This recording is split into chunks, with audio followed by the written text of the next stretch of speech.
Assalamualaikum warahmatullahi wabarakatuh. Perkenalkan, nama saya Siwi Andriani. Saya dari kampus Politeknik Negeri Sriwijaya. Saya jurusan Teknik Elektro, program studi D4 Teknik Telekomunikasi. Di sini saya akan memberikan tutorial kepada kalian mengenai efek aliasing dan teorema Nyquist. Sebelumnya, saya membuat tutorial ini untuk menyelesaikan tugas PSD atau Praktikum Dasar Processing. Baiklah, untuk membuat tugas ini, kita perlukan MATLAB. MATLAB ini adalah aplikasi yang saya gunakan untuk menghasilkan atau melihat hasil sinyal yang telah kita copy atau kita ketik dari modul. Saya pakai modul yang seperti ini. Jika kalian ingin belajar, saya akan memberikan link untuk modul ini di bawah deskripsi box. Baiklah, kita akan membuka halaman 76. Nah, di sini ada praktikum 7, Nyquist dan efek aliasing. Sebelumnya, saya ingin menjelaskan terlebih dahulu apa sih tujuan pembelajaran kita. Tujuan pembelajaran adalah memperkenalkan kepada mahasiswa tentang Nyquist dan efek aliasing. Sebelumnya, sebelum kita membuat materi ini, maka kita harus mengetahui terlebih dahulu apa dasar teorinya. Saya akan bacakan.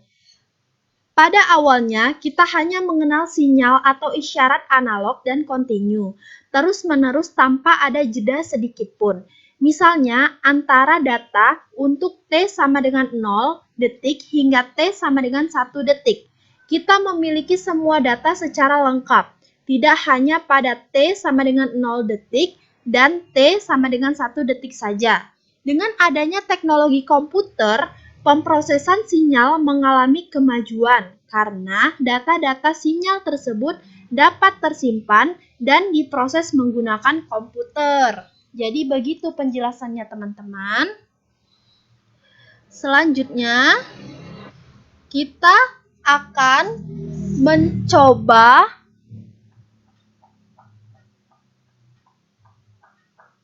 Nyquist. Apa itu Nyquist?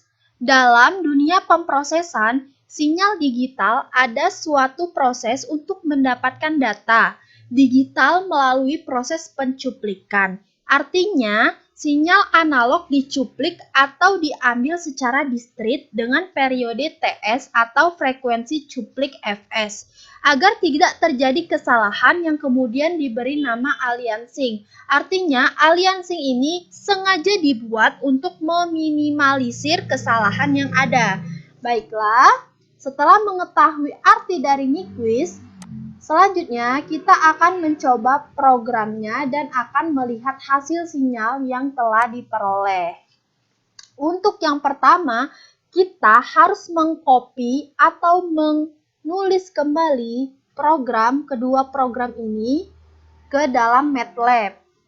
Untuk mempersingkat waktu, saya copy saja. Jika kalian ingin menulis atau mengetik program ini, maka jauh lebih baik. Saya sarankan seperti itu. Pertama, di sini dapat dilihat ada dua kolom. Yang pertama kolom editor dan yang kedua kolom common window. Nah, sebenarnya kedua kolom ini bisa langsung kita gunakan untuk melihat hasil sinyal yang kita inginkan. Namun, ada kelebihan dan kekurangan dari kedua kolom ini. Yang pertama, jika kita menggunakan common window, maka kita tidak akan bisa mengedit apalagi menyimpan hasil sinyal yang telah kita ketik atau kita copy dari modul. Tetapi hasilnya akan lebih mudah kita peroleh atau lebih mudah kita dapatkan sinyal tersebut. Yang kedua, editor. Apabila kita menggunakan kolom editor, maka hasil coding yang telah kita dapatkan dapat kita edit atau dapat kita ubah sesuai yang kita inginkan. Nah, kabar baiknya di editor juga kita dapat menyimpan hasil tersebut sehingga pada sewaktu-waktu kita memerlukan, kita tidak perlu mengetik atau mengcopy ulang coding yang diperlukan tersebut. Namun, kekurangannya, jika kita menggunakan editor, maka kita harus ekstra menggunakan waktu, seperti menyimpan terlebih dahulu, kemudian kita panggil lagi menggunakan command window. Baiklah, saya akan ajarkan kalian cara yang paling mudah, yaitu dengan kita mengcopy terlebih dahulu di editor. Kita ambil lagi ya program yang kita inginkan tadi. Kemudian kita copy.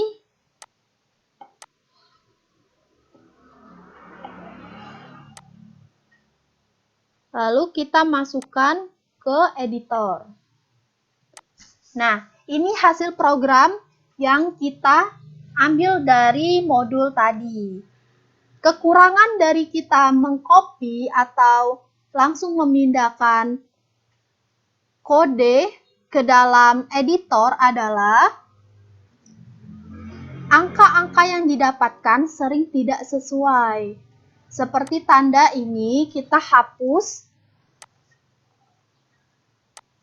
Kita harus mempermak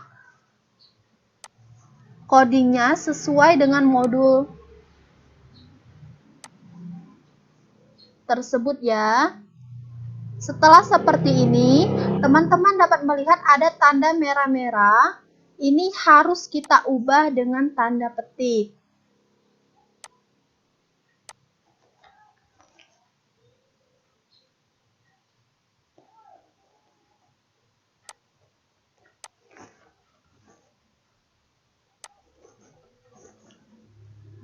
Kemudian yang di bawah persen kita naikkan ke atas. Lalu kita spasi. Nah, saya ajarkan cara yang mudah, yaitu dengan mencobanya terlebih dahulu. Langsung kita copy di sini. CLC jangan lupa untuk membersihkan command window. Lalu kita paste. Kita enter untuk melihat hasil sinyal. Nah, telah terbaca hasil sinyalnya seperti ini. Mudah sekali kan? Kita lihat apakah sama. Ini hasil sinyalnya.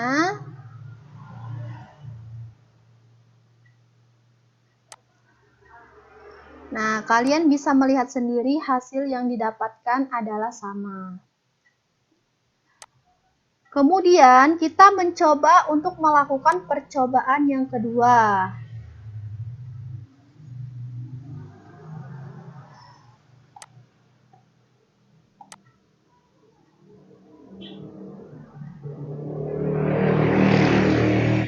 Sama ya, kita hanya perlu mengcopy codingnya saja.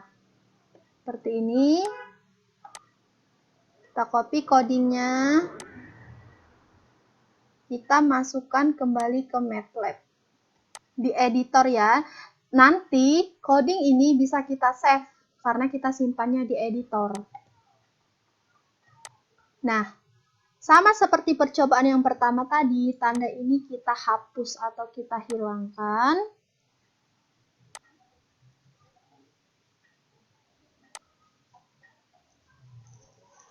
Lalu tanda yang ada merah-merahnya kita ganti dengan tanda petik.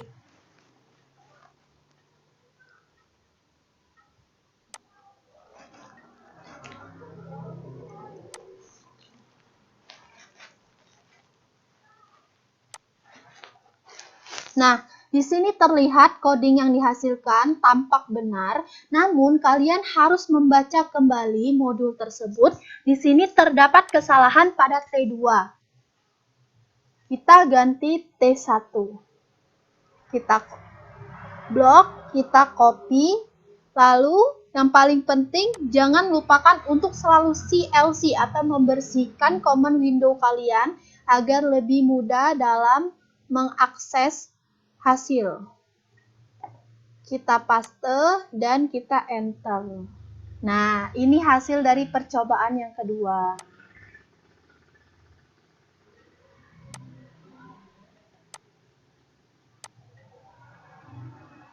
Hasil yang didapatkan adalah sama ya teman-teman. Lalu kita lakukan percobaan yang ketiga, yang tidak kalah mudah. Gampang sekali, sama seperti percobaan pertama dan yang kedua. Kita hanya mengcopy program yang ada di dalam modul. Ini kalian jangan lupa mengkopinya dari atas ya. Ini ada coding lagi di atasnya. Ini. Dari sini kita copy.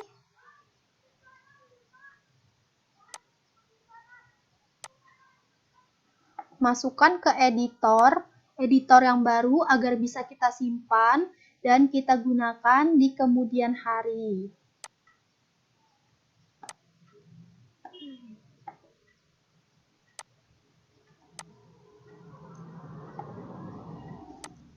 Sama seperti tadi, kita hilangkan tanda yang seperti ini.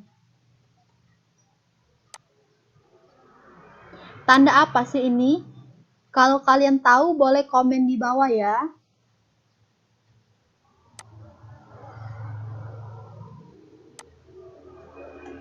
Nah, yang merah-merah kembali kita edit dengan tanda petik.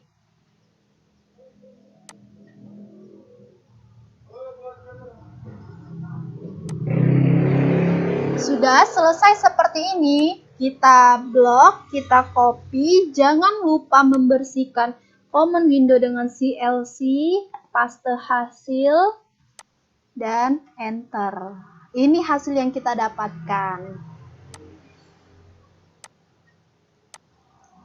Kita lihat hasil yang ada di modul.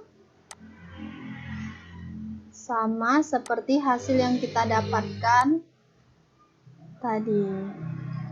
Sama ya. Lalu yang terakhir yaitu kita mencoba efek aliasing. Ini percobaan paling akhir dan paling seru. Kenapa paling seru? Karena hasilnya banyak sekali garis-garis berwarna-warni. Kita belajar kayak gini juga bahagia, juga seru, menyenangkan. Jadi jangan diambil pusing dalam melakukan pembelajaran ya. Kita harus optimis kita bisa. Sebelumnya saya ingin menjelaskan apa itu efek aliasing. Efek aliasing yang nanti akan kita lihat bahwa frekuensi alias sama dengan frekuensi pencuplikan min frekuensi sinyal, yaitu suatu efek yang akan terjadi jika kita melakukan pencuplikan dengan frekuensi pencuplikan di bawah dari ketentuan Nyquist. Pertama, kita gunakan frekuensi pencuplikan sebesar 20 Hz dan rentang waktu selama 1 detik. Kita copy dari sini, kita copy semuanya ya, jangan lupa. Masukkan ke MATLAB, editor yang baru ya, supaya bisa kita simpan. Kita awali dengan frekuensi 1 Hz, kemudian dilanjutkan dengan frekuensi 2 Hz, 5 Hz, 10 Hz, tepat setengah dari frekuensi pencuplikan 15, 18, dan 19 Hz. Di sini jangan lupa kita copy semuanya dari F1 hingga F7. Jangan ketinggalan ya. Teliti, karena dengan teliti hasil yang kita dapatkan akan tepat atau benar. Kita turunkan. Enter, lalu ada satu coding lagi, jangan sampai tertinggal yang di bawah.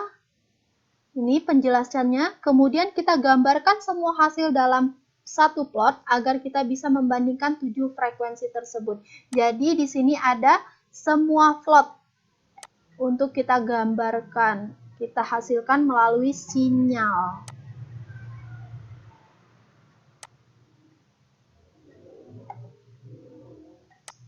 Nah, Hasil yang didapatkan masih belum sempurna. Kita harus ekstra teliti dengan mengganti yang merah-merah ini menjadi tanda petik. Jika kalian ingin mengetik secara langsung, itu sangat dianjurkan, teman-teman. Jika tidak mampu, boleh diedit saja, tapi dalam mengedit harus ekstra hati-hati dan teliti agar hasil yang didapat itu benar atau memuaskan.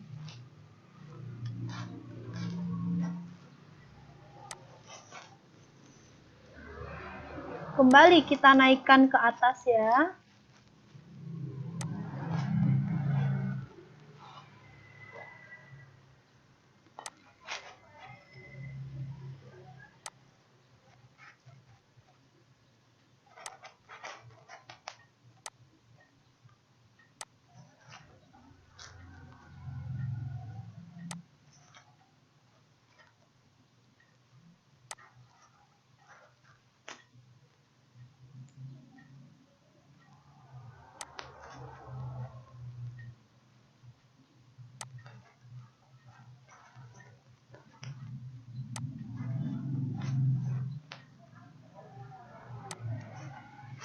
Sudah seperti ini.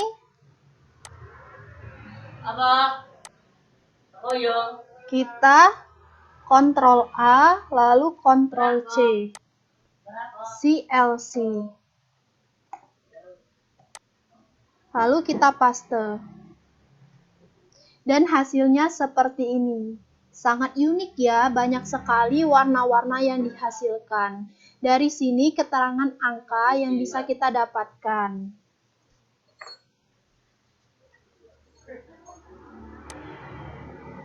Nah, kembali kita ke modul, kita lihat di sini penjelasannya.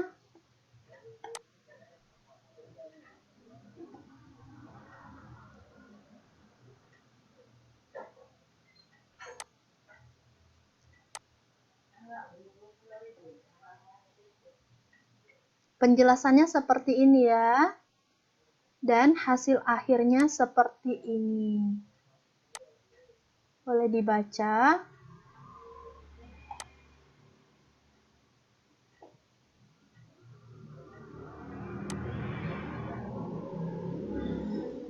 Frekuensi aliasing sama dengan frekuensi pencuplikan min frekuensi 15 Hz sama dengan 20 Hz min 15 Hz sama dengan 5 Hz. Itu sama persis seperti yang ada di gambar ya. Jadi kesimpulannya frekuensi 15 Hz merupakan kembaran atau alias dari 5 Hz. Demikian seterusnya untuk contoh-contoh frekuensi aliasing lainnya. Seperti 18 Hz dan 19 Hz yang masing-masing menghasilkan 2 Hz dan 1 Hz. Nah, kalian bisa mencoba beberapa coding lainnya dari internet agar menambah wawasan yang kalian miliki. Baiklah, mungkin hanya ini yang saya dapat sampaikan. Saya yakin ini akan sangat bermanfaat jika dikerjakan dan diamalkan. Kurang dan lebihnya saya mohon maaf. Wassalamualaikum warahmatullahi wabarakatuh.